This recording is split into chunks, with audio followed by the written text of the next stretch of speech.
But yeah, let's just jump straight into it. It's nice to have you here, Edu. How have Thank you been?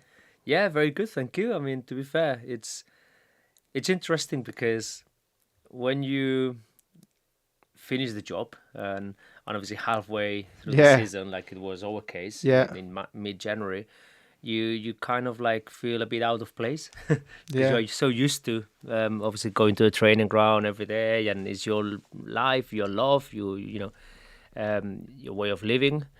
But actually, these 6 months have been really good because I've been updating myself, learning a lot from different people as well, mingling with different people, getting to know other leagues, other clubs, other ways of living and doing.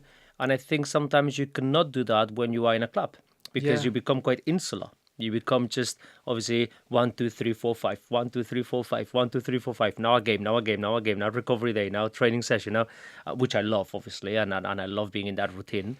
But at times, it's actually quite good and quite regenerating to step out.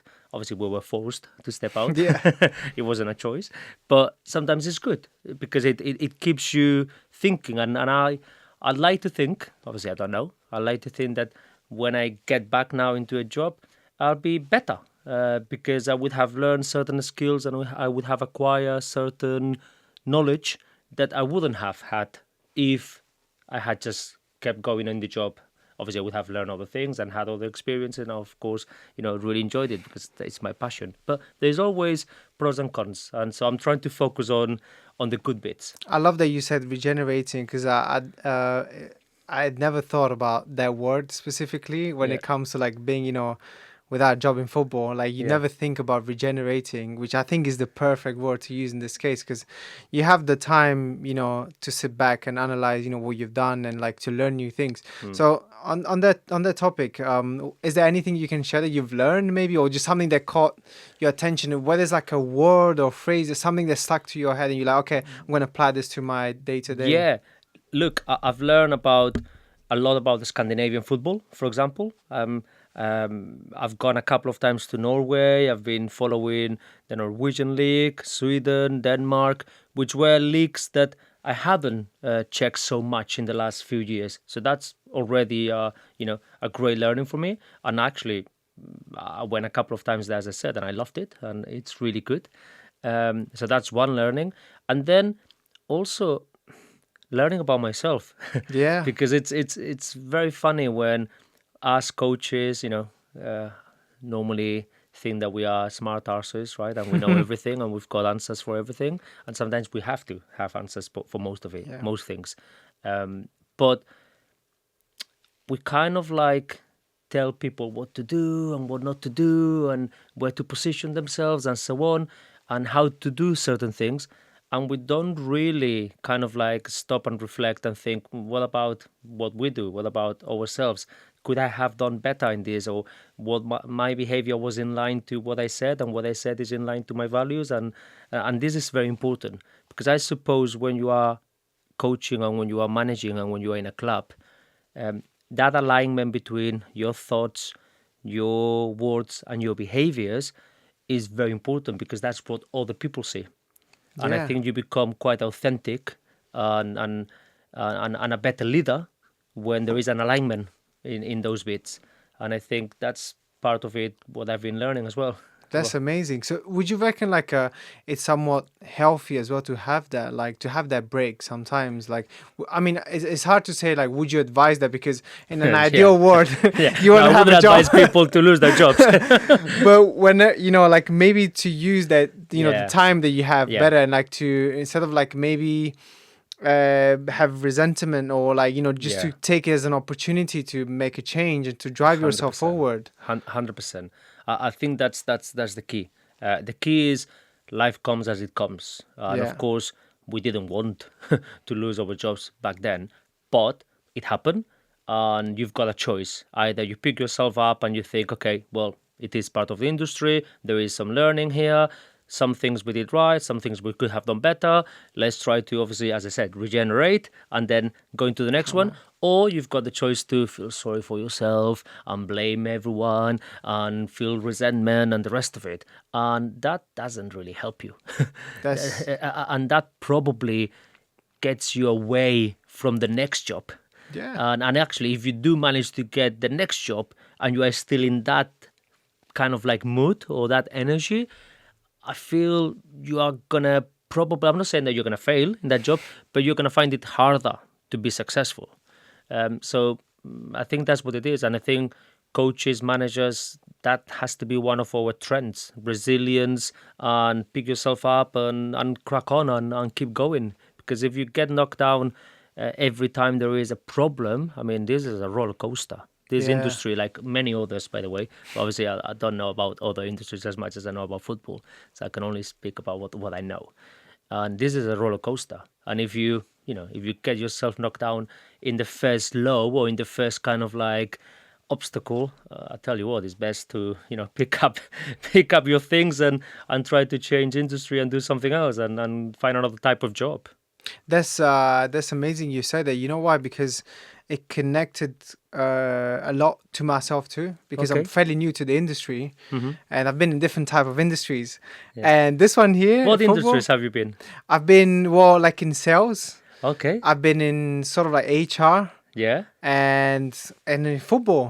So they're very Interesting. different. Yeah, They're very interesting, different. interesting. They have all their roller coasters. Yeah. However, this type of roller coaster is very different because you have the highest of the highs and the Yeah. lowest of the lows. I suppose because it's more popular, right? Because there's more exposure to Yes. to the media and the rest of it, I guess. Yeah. Yeah. And it's quite tricky to navigate. Hmm. And I really connected with what you said. Like, you have to find that as an opportunity. Every low it's Yeah. an opportunity, Yeah. Yeah. And I think is it something that you apply to like your coaching? Is it something you coach as well? That 100%, resilience? 100%. And for me, mental training is very important. And a few years ago, I'm not going to use this podcast now to sell it, but I'm going to mention it.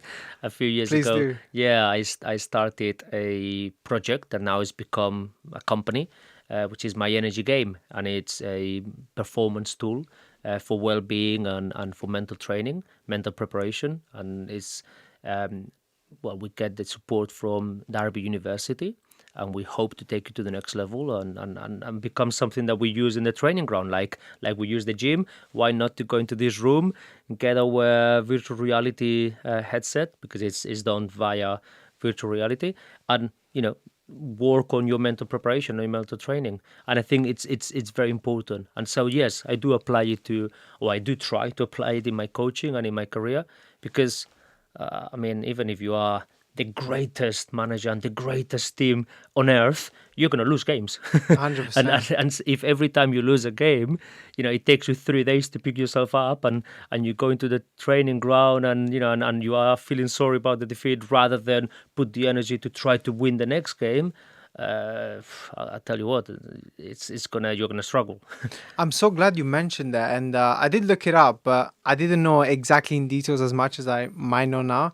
And can you tell us a bit more, like in from a practical standpoint, like Yeah. how do you approach that mental element to the game? Because we're all about psychology. I'm all about psychology, Yeah. energy, and stuff like that. So Yeah. Well, basically, look, now it's kind of like 25 years ago, probably wasn't the case, but now everyone understands that athletes, and obviously football players are athletes, need to go into the gym to get fit or stay fit, right?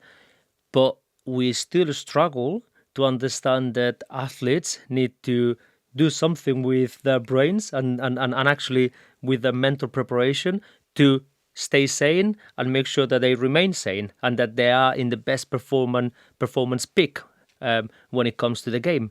And having been now 3.5 years in the Premier League, but before, even in League One, in League Two, in Championship, in academy level, most of the times when the players underperform or the staff underperform, wasn't so much because they didn't have the knowledge or the technicalities of required to do their jobs. It was because something had happened with their family, because maybe the culture or the environment wasn't inviting for them or whatever. So it was more psychology. And so for me, it's very important to talk to the players, create a culture, create the environment, And when I say this, I don't mean, because this is also a problem at times when you talk about this. Some listeners might think like, this is like, oh, like you go into the training ground and we sit around the fire and we play the guitar and it's softy, and no. I mean, you can be firm. You can apply Work rules, out, yeah. and you can be honest and transparent. But what I mean is to bring some honesty, authenticity, and and a an environment where people are invited to basically say what they feel and think without thinking that if they do that, they're going to get in trouble. Now, if someone has a problem, come and knock on my door. Now that doesn't mean that obviously I'm going to do what you want me to do. If that doesn't go in line to the rules that we've set up and the environment and the culture, but of course you are allowed to come and knock on my door. So that's what I mean. That's the kind of like environment and culture that I think makes people thrive. That's something that I'm actually really passionate about, and I wish to see more and more of this in football. Which football should be leading the way, being like such a modern sport as well, and a global sport. But I feel like that's sort of like having lived in Italy, having lived in the UK, is a lot easier to see that in the UK, and I've seen that a lot. Speaking to Premier League coaches or Championship coaches, that sort of approach is quite critical to their job. But when often I speak to to Italian like friends or even like colleagues or coaches, that's why I see like there's a huge gap still to this day. Do you think it's possible, and how do you think it's possible to basically like lower that gap compared to, I think England and the Premier League are on a different level with that sort of like um approach to the game? In terms of, let's see whether if I've understood you well. In terms of like the mental The training mental and the training environment and the creating like a correct environment for people to I speak see, up and to I to see, be I see, transparent to each I other. see. Yeah, understood. Well, I tell you what. I mean, I suppose there is a bit of everything everywhere, Everywhere, right? yes. I always, when I get invited to podcasts or to chats, everyone says like, "Well, how does it compare? England to Spain, and like if in Spain was better or vice versa in England." I mean, there is always a bit of everything. I mean, but I think in the last 15, 20 years in England, there's been a lot of investment in coach education, a lot of investment from the FA in grassroots. Obviously, a lot of investment from the Premier League and the EFL in terms of the academies with the EPPP and the rest of it. So I think, yeah, probably last decade or even longer in England, there's been a lot of good work happening, and that's why now I think it's been cascaded into different environments. And in the Premier League, I suppose it's because it's one of the, if not arguably the best league in the world, and every person wants to come and work here, and of course the bar is quite high in terms of the Yeah. quality of and Innovation and innovation and the rest of it. And I think there is a lot of resources, but I always also say to big people, coaches. exactly, I also say to people, more resources, more people doesn't equal better job. Yes. It's how you use the resources. Of course, more resources, more people, more innovation can always help, but you need to still know how to use it, and how to organize it, and how to make sure that there is an alignment between the people there, right? And that comes with people. It comes with people like yourself and other professionals that are all aligned, Yeah. going towards the same direction. I feel I like. think that's vital. That is vital.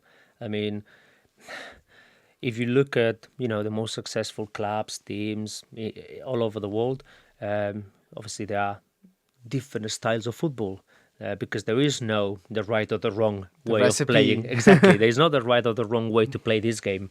But most of them, if not all of them, there is a good alignment between the decision makers, sporting director, manager, chairman, owner. There is an alignment, the captain in the to, and I think that is important. When there is that alignment and when there is that environment and culture, you've got the right ingredients to be successful. Doesn't mean that you are going to be successful, or doesn't mean that you cannot be successful if there is a chaos in But the that club. sets you up. But yeah, but it definitely helps. That's, it's, I think you spot on that one. I wanted to ask more about yourself and, Yeah, the type of, like, I'm very curious now. I'm sure. fully sold into like asking loads of questions. The type of professional you are as well. And what sort of, we spoke about environments. What Yeah. is your ideal environment? And do you create your ideal environment, or do you think is best for you to be aligned before joining a club? Good question. Um, the type of professional, I like to think that I'm a good listener. I'm empathetic, but I'm firm. I know what I want, and and I like to think that I'm quite obsessed with my job. But I also have the right people around me to keep me grounded and to make me understand that balance is important. Um, Again, because otherwise you're not going to be regenerating and Yeah. feeding the right energy to then keep going. Um, and in terms of environment, um, I suppose the right ingredients for me is what I said is creating a culture where people are happy to speak up and to say what they think and they feel in the right manner, and we can all then agree or disagree and then come up with conclusions and with action plans. But to have that environment where we can all thrive to get better. And I think, look, staff and players and coaches, but staff and players, if they know that the manager or the assistant manager, the coaching staff, are there to make them better, to help them, and to help them to win, I think You you've got, got, yeah, you're almost there. You're almost there. Because then the player, I've not come across to any player who doesn't really want to listen to you or get try better. exactly. If he sees or she sees that you are there to make them better, to make them win, and to make them thrive. How do you communicate that though? Because I think that's it's a very Hmm. thin line, where I think everyone thinks, every coach, I think, and they believe they're there to win and Hmm. to make everyone thrive. Yeah. But I think that's a thin line, because I think being able to have the players to understand that you're there for them Yeah. is not that easy. How do you No. communicate No. that? Um, so basically, it's about getting to know the person, because not everyone would have the same communication style. Not everyone will require the same coaching style. Not everyone will like the same from you. That doesn't mean that you're going to be kind of like changing yourselves and being a different person for every player. But what it means is that you, as a leader or as part of the leadership group, you have to adapt to the person that you want to connect with. And maybe that person is someone who prefers a one-to-one conversation. Maybe that person is someone who needs a short conversation on the pitch. Maybe that's a person that needs a coffee outside the training ground. Maybe that person is just someone who just needs a hug and a word and actually leave me alone. And I think good coaches are very good communicators. But when I say that, I don't mean that they know how to speak a lot and how to. eh, Good communicators are also those who know what When exactly and what to when, say. what, and how long, how little, how much. That is very important, and they know how to adapt the communication, the body language, and the rest of it to connect with the other person. Because not everyone is the same, so not everyone requires the same. And how would you develop that if you were like a young coach, like a Mm. very young coach, you're just beginning. How would you develop that? Because I think you can develop that with time. 100% you can develop it. Look, I develop it by chance because my parents had restaurants and coffee shops, and I actually was born practically in a restaurant. So I had to, and obviously my dad was like, "Okay, go and play football and do everything you want to do, but hey, You're back you're back in and in. you have to help out because this is a family business and this is paying for your football and your football boots. So you better come here and put a few hours."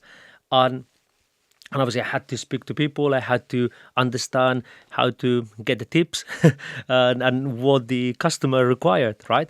So obviously, that was my journey. But to young coaches who obviously don't happen to be in a family that Yeah. has a family business. Um, it's about travel, go and see the world and get to know different cultures and expose yourself to different situations. Get out of your comfort zone. Go to see different coaching methodologies and different people. Don't judge. Don't think that, oh, well, that's not my cup of tea. Well, maybe there is something there for you to learn. Maybe you think it's not your cup of tea because you need to break your barriers and you need to, drop your judgments. Maybe that's your lesson. I don't know, but I think it's like getting yourself out of the comfort zone and trying to get to know people. Because ultimately, you've been in different sectors, right? You said the Yes. sales, you said the That helped me HR, a lot. exactly. You said football. In all of those three sectors, even though they are very different, There's common ground. There's a lot of exactly, common ground. and the common ground is people, is dealing with people, is communicating with people, is connecting with people. It propels you for, like an easier future. Yeah, Like, you can understand people better. You can speak to people better. It's just, obviously every path is different. yeah, And talking about path, like, I want to know more about your story now, sure. like who you are as a person, as a kid, like growing up. What have you done? You mentioned, some bits that are really so interesting because I'm picturing them in my head. This Yeah. young kid running around the restaurant, football boots on. That was me. That was me. Very talkative, very cheeky, very energetic, non-stop. I, I, I've I've been very lucky. My parents, I love my family. Um, they they understood me as a kid, so I was doing loads of different activities, going to different places. I love working in the restaurant. And then yeah, obviously I grew up in Lleida, which is a small city near Barcelona. And then I went to university in Valencia. I played there as well. And then I had the chance to come to England to finish my university degree. And then I loved it. I generally, well, I had a job back in Valencia. I was coaching the under 14s, I think, of Valencia in the academy. And I was very worried when I got the university grant to finish my And degree in yeah. England, because I was thinking, oh God, maybe when I go back, I'm not going to get my job back, right? And the academy manager said, no, no, no, look, it's only 6 months. We'll keep your job. And actually, I was here in month 3. And I already phoned him and said, listen, you know what? I don't want to sound cocky or anything like that, but I don't want the job anymore. I love it here. And I think, yeah, that's been me. I've been always very energetic, very curious to learn, very curious to listen to different people, get to know different cultures, and that's probably, yeah, How did my they start the love for football? Was it, I believe, like very young? Because if you were a yeah, kid, like, yeah. Well, you're Italian, and yeah, it starts in the yeah. street. It starts like it's embedded in. Yeah, yeah. I mean, from what I remember, I was going down the square near my house and knocking the football down against the wall, then inviting a few neighbors, and then you would have a 3-a-side, a 5-a-side, and In the then middle of the street. yeah, and back then it would be Real Madrid against Barca most of the time. So you know what I mean, and the neutrals would just have to go to one team or the other. Yeah, that's the way. And my father loved football as well, and then my mom tolerated it, but she's not really into it. Um, she always says, "Oh, you are a clever man. Why do you want to be in football?" um, but yeah, that's how it was. And I think I was 5 when I started actually in a proper club. And I still remember my first professional game when a person who was like our grandmother, not related grandma, but that neighbor who acts like your grandmother, Yeah. and I love her. Anyway, she took me to the stadium with her husband, and I was like, oh wow, this is amazing. I mean, what a great time. I want to come back. And he's like, well, they don't play till next weekend. I'm like, what? I have to wait 6 days? Yeah, I loved it. Yeah. It's funny you mentioned as well the the growing up experiences you've Mm. had, and I think like it really reflects on your personality. I think like it's everything you've mentioned, it just Mm. makes sense. I can see Oh. the kid and I can see like you're growing up. How did the becoming a coach Hmm. thing come along? Did it come along with like a understanding, oh, I think I'm a better coach than I'm a player? Or was it a different type of journey? Like, was it an injury? Like, how did that come No, good together? question. No, it actually happened while I was playing.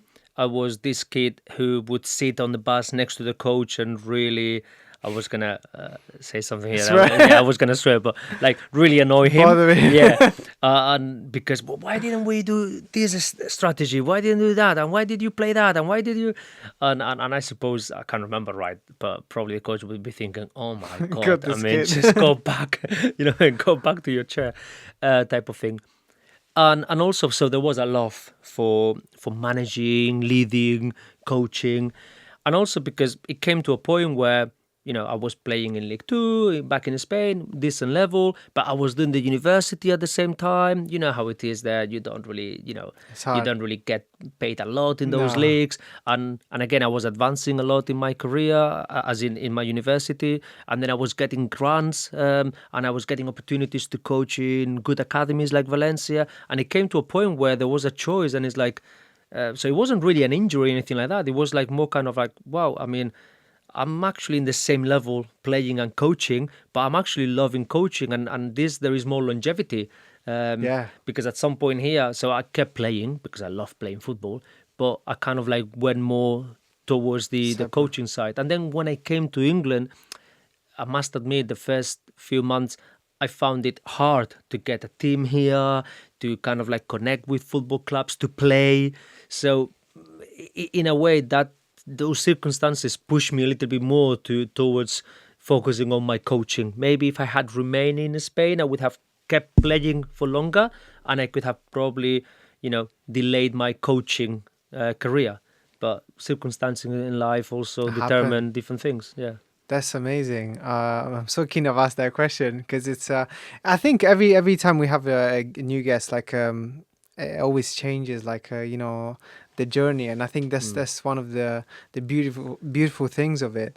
I want to ask as well, from a coaching perspective, Hmm. and from a more technical standpoint. What sort of coach are you? What sort of, I don't know, like maybe the word might not sound amazing, but what sort of philosophy, what sort Yeah. of methodology you Yeah. apply into your training, into your in-game Yeah. tactics? Could you tell us a bit more about, your approach to the game? Yeah, brave, I would say, but I like a brave team. I like brave players and that doesn't mean that we are gonna, 11 of us attack and forget about defending or anything like that. But when I say brave, I mean we're gonna go to win the game from the start. We are gonna believe that we have a chance to win the game. We are gonna work towards that objective and to be competitive. And I like a team that it's aggressive, and I like a team that uh, press high when possible. That doesn't mean that we are not going to find ourselves at times in mid block or low block. It happens, and the Yeah, game has loads of mini games throughout the game, within.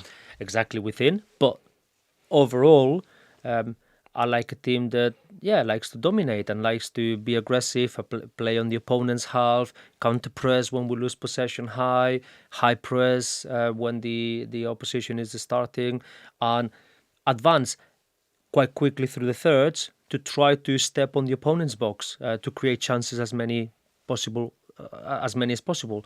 Now, that doesn't mean I don't like possession-based football. I do, but funny enough, I'm not that stereotypical Spaniard Spanish coach. that, that likes 55 touches before. I actually like being quite vertical, and I like that mix between Spain and English football. I find it there's nothing wrong with a bit more direct, aggressive style. That doesn't mean you're gonna launch it and hope for the best. But it means that if I Structured. can if I can get into the opponent's third or defensive third in 5-6 touches, the better, because that's where you want to be and try to score goals. So that would be that for me. My style as a coach is a team that's brave, aggressive, and from the first minute is going to try to win the game. I think that's also, correct me if I'm wrong, but I think that's also the trend that I've seen more and more. Hmm. I think like we're in that transition period where like we're going more towards like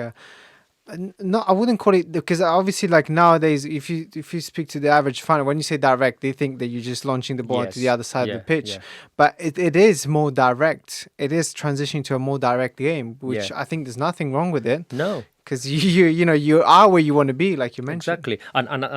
And at some point, obviously, you will need to take more passes and more touches to control the game, because ultimately, if you want to control the game, you don't want to give the ball away too many times, right?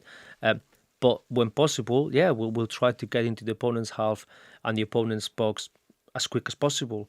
Um, and for me, that debate between direct possession, I don't really buy too much into it. For me, it's more about dominating the space.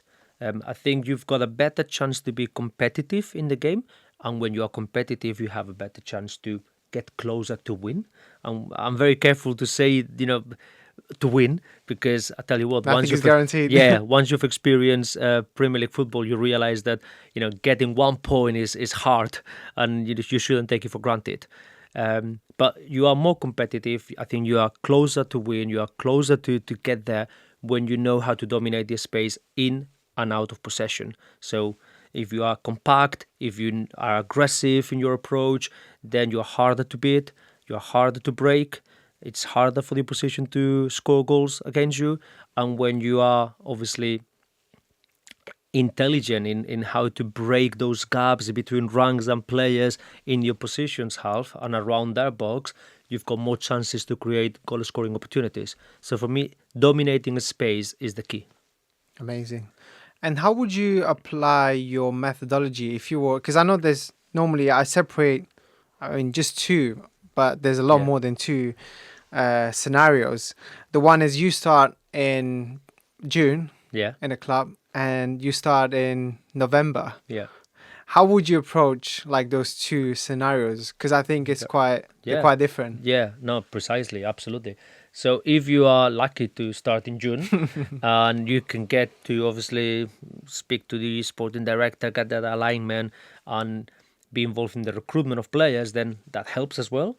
And then you've got the preseason, which I think is such a fundamental time to embed obviously your DNA, your philosophies, to basically tell the staff and the players the expectations, how you expect the team to play, roles and responsibilities. So you have more time and you have a better opportunity to kind of like from day one not change everything that has happened up to your arrival, but embed your Way. your way. And I suppose if that club did the right recruitment as well when they got you in, there is already an alignment, and they got you there because they expected you to to match that culture or to match the change they want to bring in.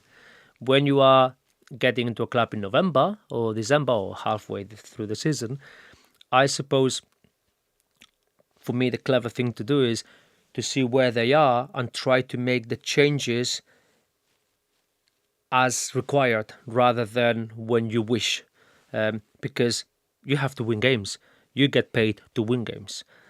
You don't get paid to win games in the way In you want your to win the way. game, and you don't get paid to to showcase your way of playing and leading the team so you can then be successful in your career. If I was the owner or the sporting director or the CEO of that club, I'll say like, hold on a minute, that's brilliant, but you get paid to make me successful and to make my team successful. You don't get paid to advance in your career and progress in your career using my team. Yeah. So it's important. It's important that you understand that, and it's important that you are very a quick thinker and a solving problem solving person. Okay, that's what we need to do now to be competitive. That's what we need to do to leak less goals. That's what we need to do to get a few points in our board, so then the morale goes up, and then we've got more chances then to for the players to feel free to then start playing our way. And I think that's what Julian did at Wolverhampton. I think obviously we had those few weeks because of the World Cup in Qatar, which was a mini preseason. So even though we started in December, we had a few weeks there that helped us a lot. But I think it was all about, okay, what do we need to do now to make sure that we are competitive. And okay, now we are competitive. How can we make sure that we try to create more goal scoring opportunities to try to win games rather than just draw, and so on and so on and so on. So I think in November it's more about what do I need to do to make sure I get the job done till the end of the season, and then we can We can obviously build from we can there. build from there. That's interesting, actually. You mentioned that because it's almost like having like small, like short-term plans Yeah, as you go, yeah, and then once you've achieved the main goal, yeah, then try to build off of what you've done already. It's quite fascinating. You just mentioned the Premier League pressure, yeah. how hard it is to get results, and you mentioned your time at Wolves. Um, what can you tell us more about that experience and how hard it is? Because I feel like sometimes we just take it lightly. Oh, just Yeah. the Premier League, this happened, results, non-results. But what how is it? How hard is it? Um, it's hard because obviously that's why again arguably is one of the best leagues in the world, if not the best. But I suppose you don't get there till you've gone through other You're bits in your ready. journey. Exactly. So when you get there, you are ready. You are never ready for certain things that you've never experienced, so you still have to go through it, but you have the right tools to cope with it. And that's how I felt. I felt ready, and as well as now, I feel ready to be a manager. And as well as 10 years ago, I felt ready to be the under 18s head coach when I had never done under 18s. There is always obviously a next step and a next progression, but it's tough, but it's also a privilege, I think. And sometimes when we work in those scenarios, we don't we don't feel grounded enough to kind of like it's like, wow, enjoy it, really enjoy it because we are blessed to be here. And that's how I felt. Driving into the training ground every morning, I felt blessed to be there. And obviously driving back home, I felt knackered. But yeah, great experience. And yeah, it's when you love what you do, it's easy. It's easy, but I still think it's quite hard. I think sometimes I try to put myself in people like shoes, and it's really hard to we spoke about that roller coaster, and I Mm, think especially in the Premier League, an environment like the Premier League, you must see a lot of that.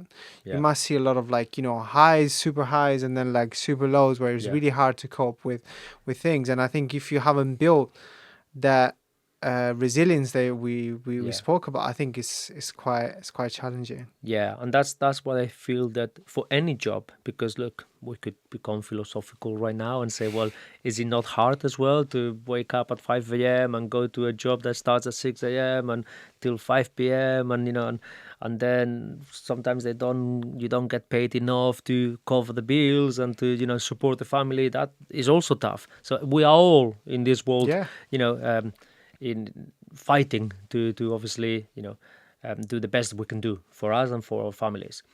But I think it's very important to I go back to what I said a few minutes ago.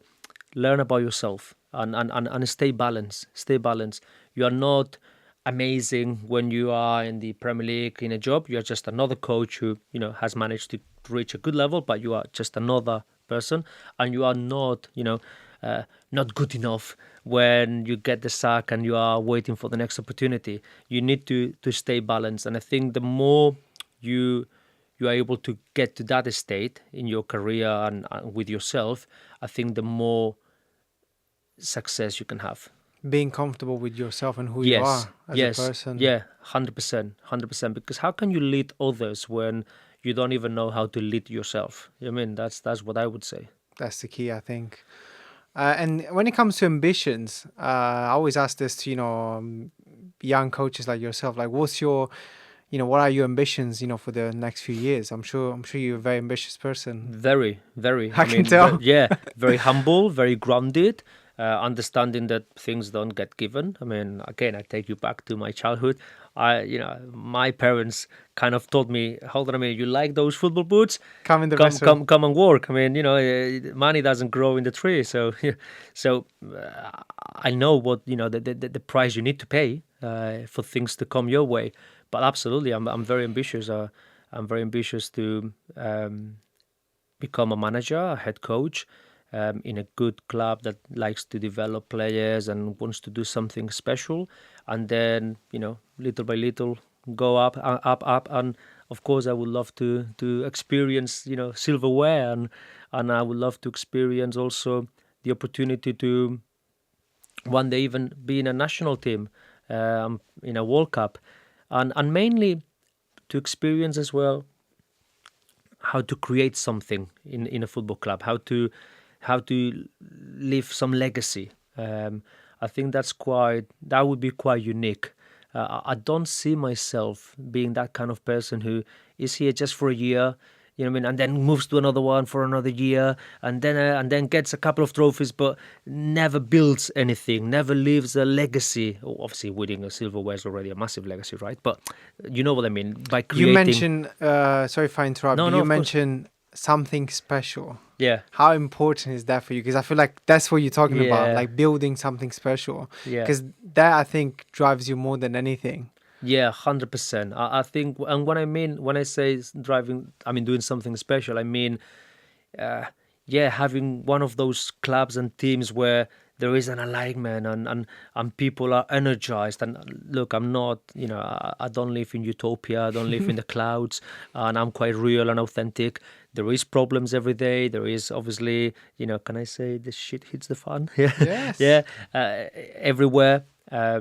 But what I mean is that there is that energy, that togetherness, and I think for me it's important because those are my values as well, and I like that. I like being in working for a football club where people get It's there, there. is Everything is there there. exactly, and I and and, can. and, they, and they feel they feel like there is problems. Of course, there is moaning. There is things that you need to solve. Of course, nothing is perfect, and no one will believe that you will achieve perfection because it doesn't exist. But everyone is there trying to thrive to get that perfection and to try to, and that is something that I'm quite passionate about. Amazing. I think talking about ingredients. We're talking about ingredients. I feel like you have all of them, I and appreciate that. more ingredients.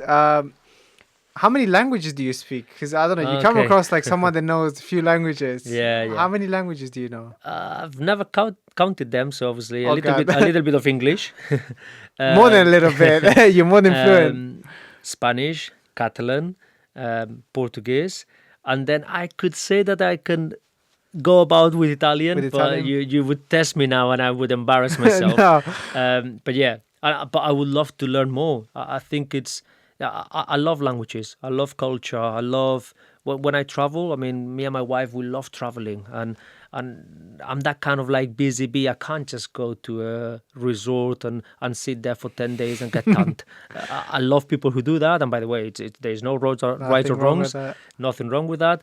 But no, I'm not one of those who goes, sits there, roasts himself and drinks caipirinha. I like visiting, I like learning languages, getting to know the culture, going to places where normally people don't go. Yeah, I love that. Having that curiosity. I think it's. I still see the same energetic kid that you mentioned before. Like Yeah. it's still it's part of you. Imagine I've grown and obviously I've managed to kind of like chill a little bit. Sure. Imagine how tough it was for my Earlier, parents. yes. I mean, it's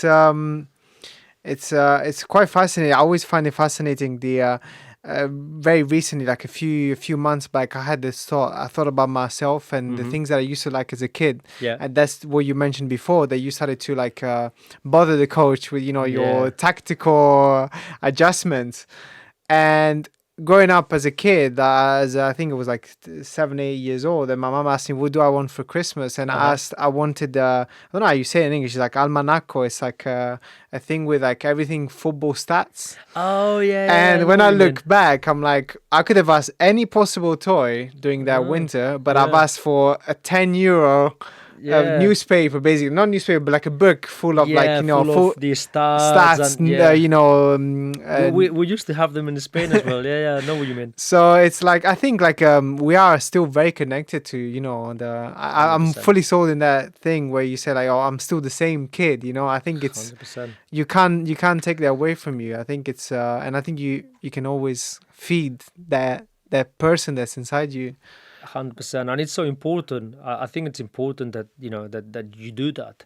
Again, that's about that journey of self-discovery, and I think it's important that people do that, um, because then you know what triggers you, what doesn't trigger you, what works for you, what doesn't work for you, your mood swings, or and then as a leader, or part of the leadership group, in a football club, which is obviously what we're talking about, I think that is crucial. That is crucial. I mean, Raquel, my sister, she actually worked in HR a little bit. Okay. Yeah, now then she became a life coach, and now she kind of like she lives in America, and she's the clever one in the family, and basically she coaches leaders, and she coaches CEOs in big corporations and companies. And it's fascinating when I speak to her at times about these kind of things. And she always says, I'll tell you what, Edu, I mean, most of the times, uh, leaders that are successful or leaders that fail, it's nothing to do with the technicality of the job. I mean, when they got there, of course, they knew how to do the job, and they knew what they needed to do a good job. Yeah.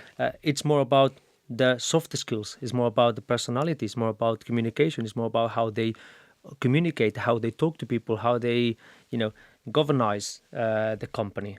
So, and you can only, it's very difficult at times to learn that in books and in webinars and workshops. Of course, you do learn by reading and by going to webinars and workshops.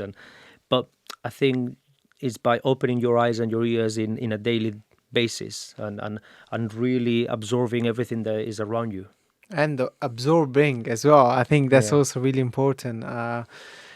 And I have just two more questions. These are more just the fun ones that I want Sure. to ask. Come on, go ahead. The first one is, was there any person that really had the strong impact on the coach you have become and the person you have become today? This could be anyone. It could be a family, relative, or a coach. Anyone. Was there? Yeah, quite a few actually. I mean, in terms of people who obviously the audience wouldn't know, one of my coaches in academy level, Miguel, I remember him like yesterday, like if it was yesterday, very powerful about, self-expression, risk, free and go ahead and be yourself. And I think it made a huge impact in then how I've become a coach. And what obviously certain the audience would know, Cruyff, I think it was a big influence in Spanish football, and I loved his teachings and how he saw football, and obviously recently Julian, who's been my mentor, and even though we are night and day, we are very different, and we see football in a different way. It's helped me a lot as well to understand what's required to do the job and to stay focused in elite football, and to understand, the not so amazing bits of our job that needs to be done. And I think that's sometimes what us young generations don't get, that there is also, you have to be a grafter. You have to also, Put yourself in the mud. exactly, get in there and get stuck into it. And I've also and I like that. Amazing. And the last one would be, if you could pick anyone to have lunch or dinner with in the history, this could be anyone. It could be like Ooh. someone into football, someone outside of football, anyone. Yeah. And why as well? I want to know. Yeah. Oof. It's difficult because there will be many. There's many, yeah. There are many people that I would love, and I wouldn't have enough days in the year. Uh, but Nelson Mandela. Wow. Yeah, I think Nelson Mandela, because what a journey. You know what I mean, Yes. what he lived in prison, and then obviously back in South Africa, and the kind of leader he was, and I've read quite a lot, and yes, I think Nelson, and so his statements, his readings, yeah, Amazing. I think Nelson Mandela would be a very powerful person. That's a great pick. I'll tell you Yeah, that. yeah. Well, thank you so much for joining us today, Edwin. And I'm sure we'll see you again at some point. So best of luck in the future. Definitely. Thank you so much for inviting me. Thank you so much. Thank you.